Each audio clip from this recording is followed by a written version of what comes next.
Paper leak के कारणों और समाधान के रास्तों तक पहुंचना है, ताकि घर से दही शक्कर खाकर, अपने अपने भगवान का आशीर्वाद लेकर, माता पिता की दुआएं लेकर और साल भर की कड़ी मेहनत के बाद नौकरी के लिए परीक्षा दिया हुआ देश का युवा पेपर लीक के बाद निराश होकर न लौटे, फिर ईमानदार भर्ती सिस्टम की चाहत में सड़क पर लाठी न खाए।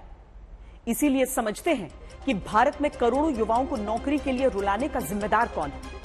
पहले नंबर पर वो पेपर माफिया जो सिस्टम के कुछ लोगों से सांठगांठ करके पेपर लीक कराता है। नंबर 2 पर भर्ती व्यवस्था से जुड़े लोग जिन्हें पेपर माफिया खरीदता है। नंबर 3 पर वो कुछ युवा जो मेहनत करने की जगह पेपर माफिया से पेपर खरीदकर भर्ती इम्तिहान पास करना चाहते हैं।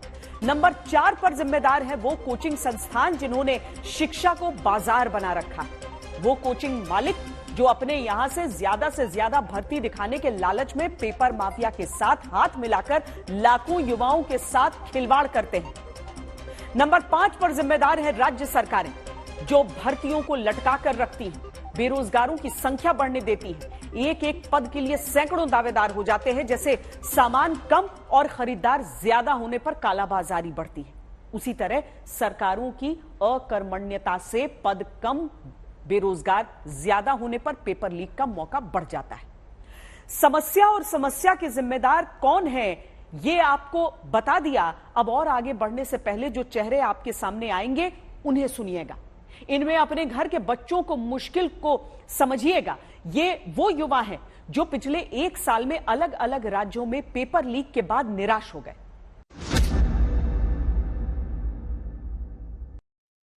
सरकार भी मर चुकी है, पुलिस भी मर चुकी है और पूरी व्यवस्था भी मर चुकी है। आज युवाओं को भरोसा नहीं है। मैं बार बार पेपर देता हूं और पेपर लीक हो जाता है, और पेपर लीक होने के बाद जब घर में हम लोग जाते हैं, किस मुंह से हम लोग घर में जाए ये हमें समझ में नहीं आता है। घर वाले ये सोचते हैं कि हम करें तो करें क्या। 1 बार 2 बार 10 बार 100 बार बीएड बीटीसी जितनी परीक्षाएं हैं, हर परीक्षाओं में यही होता है, पेपर लीक हो जाता है। ये फेलियर किसका है? जो भी कमियां हो रही हैं, सोचिए कैसे व्हाट्सएप हो जा रहा है, कैसे हर पेपर में ही ऐसा हो रहा है कि आउट हो जाता है पेपर। तो पता नहीं क्या है, हर पेपर में यही हाल हो रहा है, हर पेपर आउट हो रहा है। परीक्षा के पीरियड में पहली बार ऐसा हमें लग रहा है कि बीच में आधे घंटे के बाद 1 घंटे के बाद हो गया है पेपर आउट। चलिए सब लोग बुकलेट जमा करिए। कितने मुश्किल से हाथाजोड़ी करके हमारे माँ बाप पैसा लेके देते हैं हमें। हम यहाँ 6000 की गाड़ी किराया लेके आते हैं और फिर हमें यहाँ सेंटर में बैठने के बाद पता चलता है कि आपका पेपर लीक हो गया।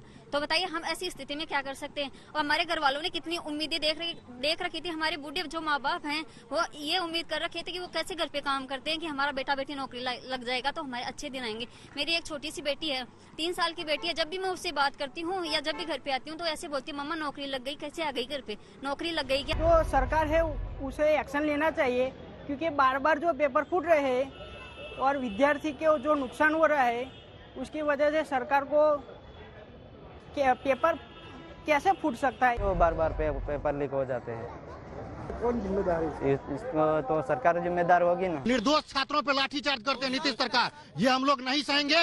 आप इनको प्रश्न पत्र जो लीक हुआ है उसका जांच कराना चाहिए और प्रश्न पत्र दिनों पाली का रद्द करना चाहिए। तो बजाय तो निर्दोष छात्रों पर लाठीचार्ज करवाते हैं। शिक्षा माफिया को पकड़ना चाहिए तो निर्दोष छात्रों पर लाठीचार्ज करवाते हैं। ये सुनकर आपको आश्चर्य होगा कि प्रशासन हमारे देश में तभी इंटरनेट बंद कराता है जब आतंक या धर्म के नाम पर तनाव से क्षेत्र का माहौल खराब होने का डर हो, या फिर जब कहीं भर्ती इम्तिहान होने वाला हो। यानी ये कहें कि पेपर लीक माफिया किसी रोजगार रूपी शांति के खिलाफ आतंक से कम नहीं तो गलत नहीं होगा।